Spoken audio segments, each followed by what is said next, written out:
කොහොමද? ඔන්න මම අර ඔයගලන්ට තවත් මේ අපේ කාන්තාවන්ට තවත් පැක් එකක් හදන්න. ඒ කියන්නේ තමන්ට නිවසේදීම කරගන්න පුළුවන් සත්කාරයක් තමන්ගේ හැම ලස්සන තියාගන්න මම කියලා දෙනවා. මේ තියෙන්නේ කොමාරිකා යුෂ ඇලෝවෙරා. එතකොට මෙතන තියෙනවා බීට්රූට් සහ වදමල් කුඩු. ඉතින් මේක වදමල් ඔයගලන්ට මේ පොඩි කරලා ගන්නත් පුළුවන්, බීට්‍රූට් ජුෂ ගන්නත් පුළුවන්. දැන් මම ළඟ කුඩුත් මම තියෙන නිසා මම පාවිච්චි කරනවා. ඒකම විටමින් E කරලකුත් මම පාවිච්චි කරනවා. විටමින් E කරල මම මේකට කඩලා දානවා.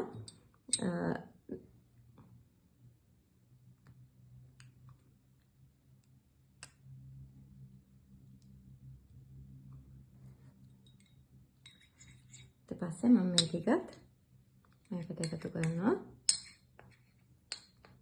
කරලා මම මේක හොඳට පේස්ට් එකක් විදියට මේ හොඳට මිශ්‍ර කරගන්නවා. මම පුංචි කාලේ ඉඳලම මගේ අම්මා තමයි මට මේ දේවල් කියලා දුන්නේ.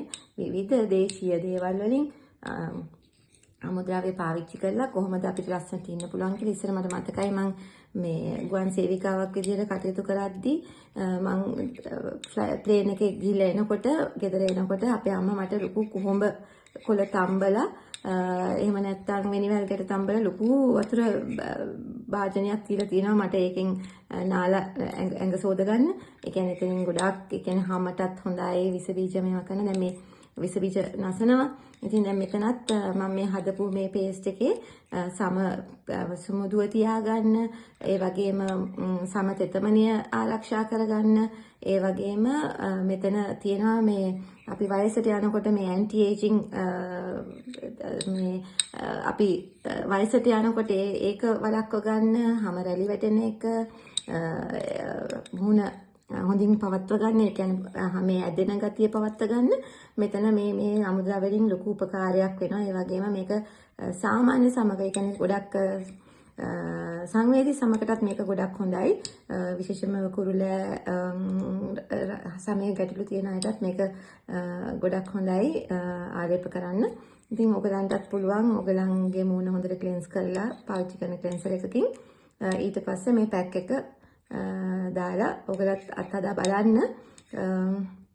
මේක ගොඩක් ඇන්ටි ඒජින් ක්‍රීම් එකක් මේ පැක් එකක් විදිහට පාවිච්චි කරන්න පුළුවන්. ඉතින් මම මේ ඔයගලන්ට ටික ටික කියලා දෙනවා.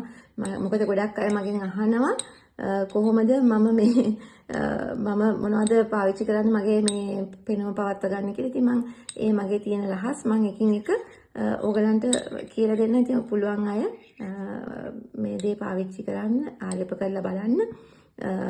සමමත පිට තමන් ඇත්තටම තමන් දවසේ පොඩි වේලාවක් හරි තමන් වෙනුවෙන් යොදව ගන්න, තමන්ගේ පෙනුම රැක ගන්න, තමන්ගේ සම රැක ගන්න, ඒ වගේ දේවල් වලට ව්‍යායාම කරන්න. මම හිතන්නේ ඒක වඩාත් වැදගත් වෙනවා. ඊටමත් හොඳ ශරීර සෞඛ්‍යයක් පවත්වාගෙන යන්න.